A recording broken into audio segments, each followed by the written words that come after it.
tardes o buenos días, en como le toque. Vamos a iniciar una serie de encuentros eh, sobre iconografía, especialmente dirigido a gente que estamos trabajando en sitios patrimoniales de origen jesuítico. Eh, todos estos encuentros van a estar dirigidos a ese objetivo. Sin embargo, por unas necesidades que son obvias, vamos a tener que describir cuestiones más básicas y más extensas a esa área que nos vamos a enfocar posteriormente. Vamos a iniciar un poco conceptualizando lo que es iconografía. Iconografía etimológicamente viene de dos palabras, que es icon, imagen, en griego icon, y grafein, que es descripción, así como geografía es la descripción de la tierra, la iconografía sería la descripción de la imagen. Sin embargo, la iconografía abarca mucho más, se puede hablar inclusive de iconografía de la música. Existen ciertas obras musicales que son gráficas. Eh, por ejemplo, la invasión de Napoleón, descrita por Tchaikovsky en una obra, va describiendo mediante sonidos cuestiones puramente gráficas. Eso lo vamos a ver un poco más adelante, en otro momento. Entonces tenemos un origen griego de esta palabra iconografía y podríamos decir o explicarlo sencillamente cómo vamos identificando ciertas imágenes. A lo largo del tiempo esto se ha hecho de distintas formas. Por ejemplo, durante el Renacimiento los artistas recurrían a manuales que eran unos clásicos donde se le decía a una persona cómo se tenía que representar la felicidad, la nobleza, la templanza, la guerra, el arte, etc. Existían ya unos manuales cerrados, los cuales se guiaban los artistas. Un manual clásico de esta época es el manual de Cesare Ripa, que gracias a él podemos interpretar muchas piezas y muchas obras del periodo del Renacimiento y posteriores. Sin embargo, la forma que hoy vemos la iconografía tiene mucho que ver con un personaje de mediados del siglo XX que se llama Erwin Panofsky. Erwin Panofsky es vamos a decir, un historiador de arte alemán que va a establecer una metodología de interpretación de la imagen, y a esta metodología se le va a denominar el método Panofsky. El método Panofsky consiste básicamente en dar varios niveles de mirada a una obra, sea de arte o sea una obra religiosa, y son como unas capas superpuestas o unos cambios de lentes con los cuales se va observando una misma pieza. Y en estos niveles de observación, a que se le denomina el método Panofsky, corresponden tres etapas. La primera etapa la vamos a denominar la etapa preiconológica, o preiconográfica, mejor dicho. La etapa preiconográfica es la etapa en la que se mira una obra y se describe absolutamente lo que se ve. O sea, se describe solamente las formas, no se trata de profundizar una interpretación, y a partir de ahí se construye, vamos a decir, desapegadamente de los preconceptos que tengamos de lo que es esa imagen, y poder describir la forma. En un segundo nivel se llega a un nivel que se llama nivel iconográfico, que va a ser el nivel de describir aquello que se ve, pero tratando de entender su significado, su simbolismo, y bueno, a un nivel más profundo, que sería la descripción iconográfica de una obra. Y Panofsky aporta un tercer nivel que sería el nivel iconológico. El nivel iconológico sería la situación, el entorno en el cual fue producida esa obra. Entonces, vamos a poner un ejemplo. Acá voy a tomar a nivel muy básico dos figuras parecidas. Entonces, a nivel preiconográfico, vemos que hay dos figuras que son ovoideas, parecen huevos, tienen un decorado, una ornamentación que va ocupando toda su superficie y, bueno, básicamente es la descripción de lo que vemos. Si subiéramos al otro nivel que nos invita Panofsky a analizar la obra, que sería el nivel iconográfico, entonces pues vendría a nuestra mente probablemente que se tratan de huevos de Pascua. Y uno podría ir analizando sobre el origen de la tradición cristiana, de los huevos de Pascua, y al ver empezaríamos a notar ciertas diferencias. Algunos veríamos que tendría algunas patas, otro que los motivos con los cuales están decoradas estos huevos pues son diferentes. Podríamos ir encontrando otras piezas a las cuales se parecen y podríamos llegar pues, a la descripción ya con un sentido de simbolismo, de origen, etc. Ahora, si fuéramos a un nivel ya más alto, que sería un nivel iconológico, veríamos en qué situación, en qué contexto se crearon estas obras. Este huevo en particular fue traído del Smailovo, que es un mercado popular en Moscú, y esta obra, este huevo, fue comprado en una feria de las colectividades en Novera,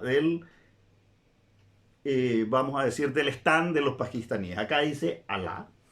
Son dos huevos que tienen un contenido simbólico totalmente diferente. Sin embargo, en esa feria se producían unas que estaban sin simbolismo islámico y otro con simbolismo islámico, porque al fin y al cabo el motivo de la feria era vender.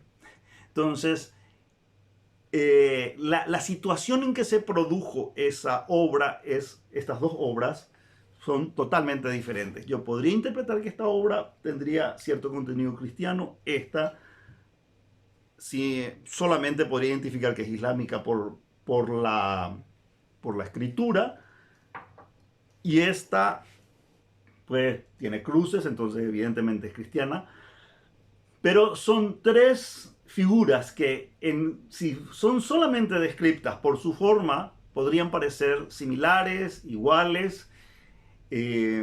Si empezáramos a analizar su simbolismo, podríamos encontrar que esas piezas son de un simbolismo compartido, o podríamos encontrar también que sus orígenes o la situación en la que se produjeron esas obras son totalmente diferentes.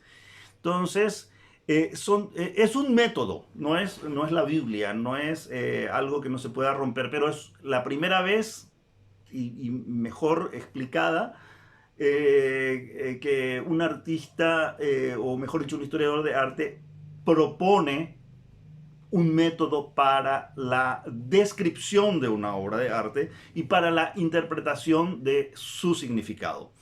Entonces, durante el curso vamos a tener muy en cuenta lo que es este método, esta metodología, y generalmente para cuando se dan clases sobre Panofsky, el ejemplo que se usa es el de del nacimiento de Venus. El nacimiento de Venus es una obra de Botticelli, la cual, si se empieza a analizar la obra desde un nivel totalmente pre-iconográfico, vemos una mujer desnuda, con un cabello largo, que viene avanzando o navegando en una concha marina, una vieira, que atraviesa el mar, un mar transparente, que es recibida por otra figura femenina, una figura femenina que tiene un vestido y un manto con un estampado muy parecido, y unas figuras aladas que las que están soplando en el aire y unas rosas que caen del cielo. Entonces eso es lo que vemos describiendo esto a nivel pre-iconográfico. A nivel iconográfico podríamos ver que sí es el nacimiento de Venus. El nacimiento de Venus es, Venus en griego va a ser Afros. Afros es la espuma del mar. Por eso ella viene por el mar. Hay dos seres alados que son los vientos, que son una representación que parecen ángeles para nuestra mente occidental, pero que en Grecia antigua, de la época que viene esta historia, así eran representados a unos seres alados llamados vientos, y que la primavera le recibe con su manto para arroparla o recibirla. A un nivel iconológico tendríamos que ver que esto no es griego, esto es de Renacimiento, está pintado por Sandro Botticelli, que es un artista del Renacimiento, y que está pintándolo en un momento en que hay como una nueva revalorización de lo que por mucho tiempo se consideró casi satánico, que eran las figuras griegas. Hay una nueva revalorización de lo que es el arte griego y romano, y en este momento es que Sandro Botticelli pinta esta obra que es parte de un conjunto muy grande de pinturas encargadas por un mecenas y que va a transmitir unas ideas filosóficas que se dan en un momento. Es interesante acá también acotar que todo esto que voy diciendo tiene que ir respaldado por bibliografía. ¿De dónde va saliendo esto? Si yo digo que una figura es, bueno, ya saliendo de esto, que es la Virgen y el niño, entonces tengo que decir que la Virgen y el niño que están en tal situación están inspiradas en un pasaje bíblico o en una obra o en un escrito o en una obra literaria o en qué me baso para hacer ese análisis. Ese es el nivel iconológico. Muy bien, yendo a un resumen de lo que hemos dicho, Panofsky nos dice, cada vez que miremos una obra, la vamos a leer en tres niveles. Primero, la vamos a leer en la forma, vamos a ver qué es lo que vemos, sacándonos el prejuicio de ver lo que nuestra cultura nos enseña a ver. Un segundo nivel en el cual vamos analizando qué es lo que culturalmente vemos, qué es lo que simboliza, qué es lo que quiso decir el artista, qué es lo que dice la obra. Y un tercer nivel, que va a ser el nivel iconológico, en el cual vamos a ver en qué situación se produjo esa obra de arte, para saber cuál fue el contexto en que fue producida. Por último, para analizar o mirar, observar un tema que nos es más afín, vamos a tomar como ejemplo la escena de la Casa de Loreto. La Casa de Loreto es una historia en la que unos ángeles levantan la casa donde vivió la Virgen María en Palestina y la transportan hasta el norte de Italia. Si miramos a nivel preiconográfico, pues vemos eso. Son unos seres alados, unos ángeles que transportan la casa de la Virgen María, como ya dije, de Palestina al norte de Italia. Tiene toda una historia, pasan por Croacia, etc. Si miramos a nivel iconográfico, sí vemos que es pues, a la casa de María, vemos que son unos ángeles, son los seres que la transportan, que ocurre un evento muy importante y que la casa de María es reconstruida al norte de Italia.